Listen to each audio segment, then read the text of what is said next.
Hello everyone. Yesterday a very significant judgment came by the Supreme Court, was given by the Supreme Court with respect to transitional credit in GST. When GST was implemented, transitional provisions were there and law was allowing to take the credit which was lying in the balance of the taxpayer in VAT or you can say CENVAT credit, वो सारी credit लेने का एक option दिया गया था.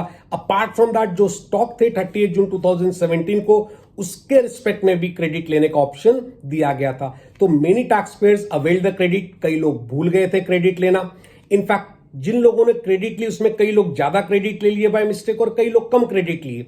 तो जो लोग ज्यादा क्रेडिट ले लिए उसको तो डिपार्टमेंट ने ड्यूरिंग स्क्रूटनी वो सारी एक्सेस क्रेडिट रिवर्स करवा दी विद इंटरेस्ट एंड पेनल्टी, अगर वो लोग यूटिलाइज कर लिए थे तो. लेकिन जो लोग ने कम क्रेडिट ली थी या जो क्रेडिट भूल गए थे उसके उन लोगों के पास कोई भी ऑप्शन नहीं था. तो many of those tax payers who miss the credit they went to the respective high court और ऑलमोस्ट सारे हाई कोर्ट ने डिसीजन जो है फेवर टैक्स पेयर के फेवर में दिया. And after that department went in the appeal to the supreme court. So yesterday a judgment came in respect to brand equity treaties and Philco trade, and lots of other judgments were also tagged. Lots of other respondents were also tagged in this. And in a very simple language, I'll say Supreme Court said कि Tran1 portal should be reopened again. Again उसको वापस से open करना चाहिए, open करना पड़ेगा rather.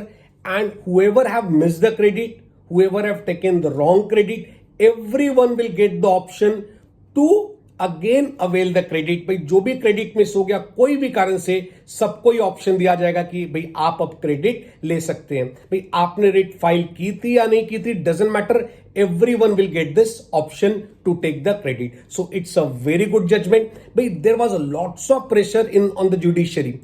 I feel just after when the last date of the availment of credit in Tran was I think 27 December 2017, and after that many of the taxpayer realized कि भाई उनसे क्रेडिट छूट गई है and lots of petitions were filed और इतने सारे decision आ रहे थे, जुडिशरी पे इतना सारा प्रेशर था. तो ये जो कल का जजमेंट है सुप्रीम कोर्ट का, this will help to ease the pressure of judiciary and also it will help the small taxpayers जिनकी छोटी छोटी क्रेडिट फंसी हुई थी कि जो लोग लिटिगेशन में नहीं जा पा रहे थे. भाई किसी की 10,000 20,000 50,000 लाख रुपए की क्रेडिट है, they felt if we go to the litigation cost इतना होगा कि there is no point in going the litigation, तो उन्होंने तो give up ही कर दिया था. So now they all will get the option to take the credit. And one more important thing, भाई 27 दिसंबर के बाद जो लोग रियलाइज किए कि नहीं हमको क्रेडिट लेना है लेकिन मिस हो गई, तो कई लोगों ने क्या किया, 3B से क्रेडिट ले ली.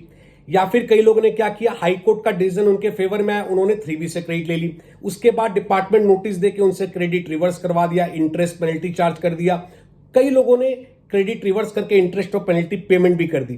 तो if there are any such tax payers, जो लोग क्रेडिट को रिवर्स कर चुके जो कि 3B में लिए थे, Tran1 की क्रेडिट 3B में लिए थे और रिवर्स कर दिए because of the department pressure, interest और पेनल्टी के साथ जो लोग रिवर्स कर दिए, definitely they can claim the refund. वो लोग डिपार्टमेंट से रिफंड क्लेम कर सकते हैं क्योंकि ये डिसीजन फिर सब पे एप्लीकेबल होगा और आप बिल्कुल रिफंड क्लेम कर सकते हैं. Department will have to give the refund.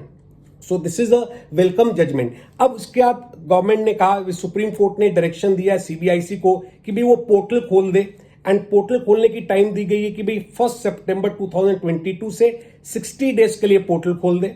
And after that you can submit your data, you can avail the credit, and after that 90 days will be given to the department to scrutinize those credit whether it is actually eligible or not. और अगर उस 90 days में लगता है department को कि नहीं ये ineligible है, तो definitely they can issue notice and ask for the reversal. तो after this judgment again there is a talk among the professionals and the taxpayer, what should we do now? First of all, I'll say you should revisit your books of account whether you have availed the credit or not.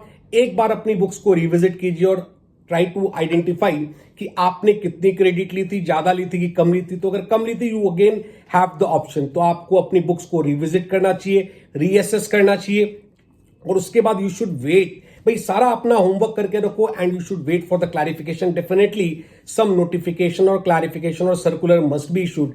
तो I feel most probably notification will be issued भाई कि आपको कैसे credit लेनी है, क्या timeline है, इसका एक प्रॉपर नोटिफिकेशन आएगा. Because ultimately this credit is our vested right of the tax pair.